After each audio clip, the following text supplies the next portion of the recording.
سلام، كنتمنى تكونوا كاملين بخير وعلى خير. الفيديو ديال اليوم صراحة ثقيل شوية، وبقيت كنفكر بزاف قبل ما نعاود هاد القصة.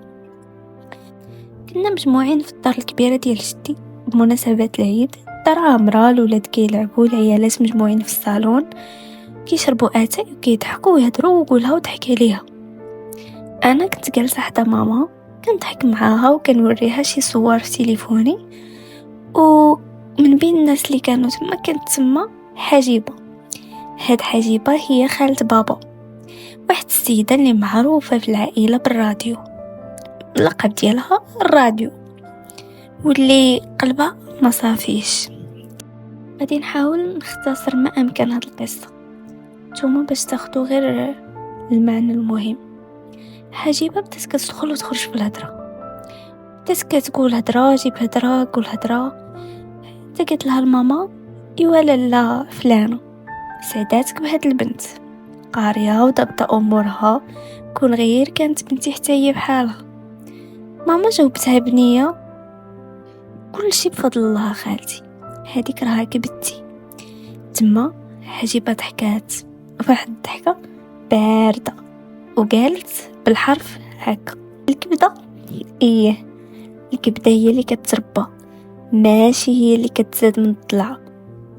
الصالون بدات كتبرد فيه الحركه، خالاتي بداو كيشوفوا بعضياتهم وكيحاولوا يبدلوا السوجي، ولكن هي كانت غاده في طريق وحده باغا تفرقع الرمانه.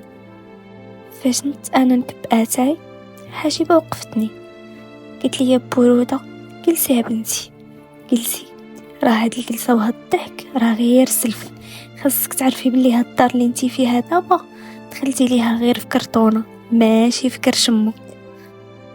الصوص ديال الكاس اللي كنت هازه هو الوحيد اللي تسمع، حيت كان السكات ديال بصح.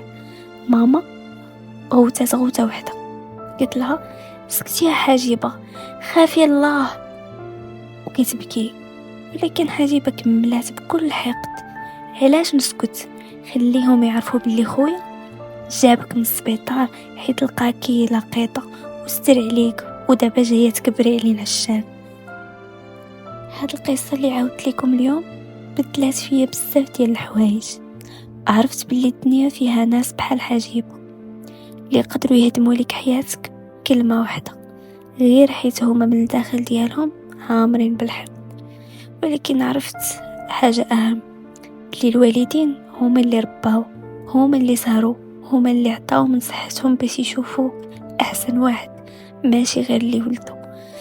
الدم كيبقى غير ورقه، ولكن الحب والتضحيه هما اللي كيديروا العائله.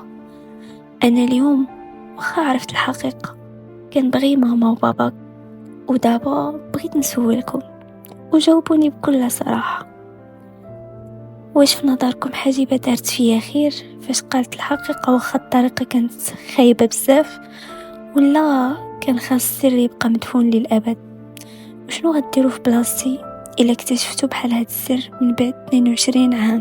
كنتمنى هاد القصه تكون عبره لينا كاملين، وبلي الكلمه الطيبه وصدقه، والكلمه الخايبه تقدر تقتل الروح.